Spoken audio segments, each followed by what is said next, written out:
વડોદરામાં 15 ઓગસ્ટ પહેલા તિરંગા યાત્રાનું આયોજન કરવામાં આવ્યું છે, જેની તૈયારીઓ અંગે સોમવારે વડોદરા મહાનગરપાલિકામાં અધિકારીઓ અને પોલીસ વિભાગ સાથેની બેઠક રાખવામાં આવી હતી. આ બેઠકમાં પ્રાથમિક રીતે તિરંગા યાત્રાને વધુમાં વધુ લોકો સુધી લઈ જવા સહિતના મુદ્દા પર ચર્ચા કરવામાં આવી હતી. બાદમાં સરકાર તરફથી કાર્યક્રમ આપ્યા બાદ વધુ એક બેઠકનું આયોજન કરવામાં આવશે તેમ અગાઉ જણાવ્યું હતું. ત્યારે આજે મળેલી બેઠકમાં ફૂલપ્રૂફ ચર્ચા વિચારણા કરવામાં આવી હતી. વડોદરામાં આ વર્ષે 15 ઓગસ્ટ પહેલા તિરંગા યાત્રાનું આયોજન કરવામાં આવ્યું છે. તેને સફળતાપૂર્વક પાર પાડવા માટે પ્રાથમિક બેઠક પાલિકાની કચેરી ખાતે મળી હતી, જેમાં આયોજનના વિવિધ પાસાઓને લઈને ચર્ચા વિચારણા હાથ ધરવામાં આવી હતી.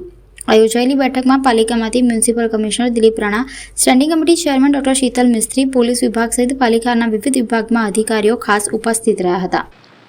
આઝાદીના અમૃત મહોત્સવ નિમિત્તે વિકસિત ભારતનો સંકલ્પ લઈ અને ચાલતા ભારતના માનનીય વડાપ્રધાન શ્રી નરેન્દ્ર મોદી અને ગુજરાતના મુખ્યમંત્રી શ્રી ભૂપેન્દ્રભાઈ પટેલની માર્ગદર્શન હેઠળ વડોદરા શહેરમાં 15મી ઓગસ્ટ કે જે આપણો કહી શકાય કે આઝાદીના અમૃત મહોત્સવનો માઇલસ્ટોન કહેવાય, એટલે સ્વતંત્રતા દિન તરીકે આપણે ઉજવવા જઈ રહ્યા છે.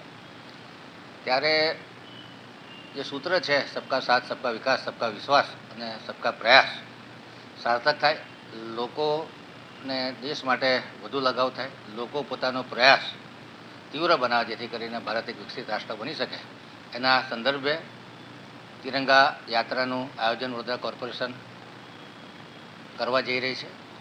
આ યાત્રામાં મુખ્યત્વે વડોદરાના માનનીય કલેક્ટર, માનનીય પોલીસ કમિશનર, કોર્પોરેશનના પોલીસ કમિશનર અને પદાધિકારીઓના સંયુક્ત પ્રયાસોથી આ યાત્રા ખૂબ સરળ બને અને યાત્રાનો 2 કિલોમીટરનો રૂટ રહેશે.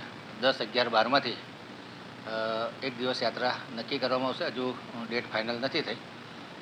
યાત્રામાં લગભગ 25,000 જેટલા નાગરિકો જોડાય એ પ્રમાણેનું આયોજન કર્યું છે. યાત્રા ખૂબ આકર્ષક બને, યાત્રામાં વિવિધતામાં એકતાના દર્શન થાય, યાત્રામાં બધા અલગ અલગ જાતના બેન્ડ હોય, ટેબ્લો હોય, એ પ્રકારનું સુંદર આયોજન કરવા માટેની આજે મિટિંગ રાખી હતી.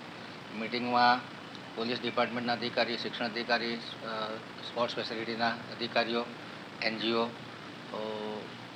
આર્ટ ઓફ લિવિંગ અને યોગા બોર્ડ તથા અલગ અલગ જે સામાજિક ધાર્મિક સંસ્થાઓ છે, યુનિવર્સિટીઓ છે, હોસ્પિટલો છે, પોલીસના જવાનો છે, આ તમામ લોકોને ટચ કરી અને બધા મેક્સિમમ સંખ્યામાં આ યાત્રામાં જોડાય અને યાત્રા વડોદરા સંસ્કારી નગરીને શોભે, તો વડોદરા સંસ્કારી નગરીના લોકો કે જે રીતનું ભારત વિકસિત રાષ્ટ્ર બને એ દિશામાં પ્રયત્નશીલ છે, એ પ્રકારની ભવ્ય તિરંગા યાત્રા કાઢવાના આયોજન માટેની આજની બેઠક હતી. તમામ લોકો જોડે કેટલી સંખ્યા આવી શકે છે, સંખ્યામાં શું શું આયોજન કરવાનું છે, કઈ પ્રકારના ડ્રેસિંગ કરવાના છે, કઈ પ્રકારના બેન્ડ લગાડવાના છે, કઈ પ્રકારના રસ્તા પર પરફોર્મન્સ કરવાના છે, આ માઇનર ડિટેલિંગ માટે આજે મિટિંગ રાખી હતી. આજે પ્રથમ મિટિંગ હતી કે જેમાં NGO અને અધિકારીઓ સાથે મિટિંગ રાખી હતી કે જેમાં એ લોકો એમના ફીડબેક આપશે કે ભાઈ આટલી સંખ્યા હશે, આ વ્યવસ્થા કરવાની જરૂર છે, આટલા વાહનો આપવાની જરૂર છે. આ પ્રમાણેની આજની બેઠકનું આયોજન કર્યું હતું.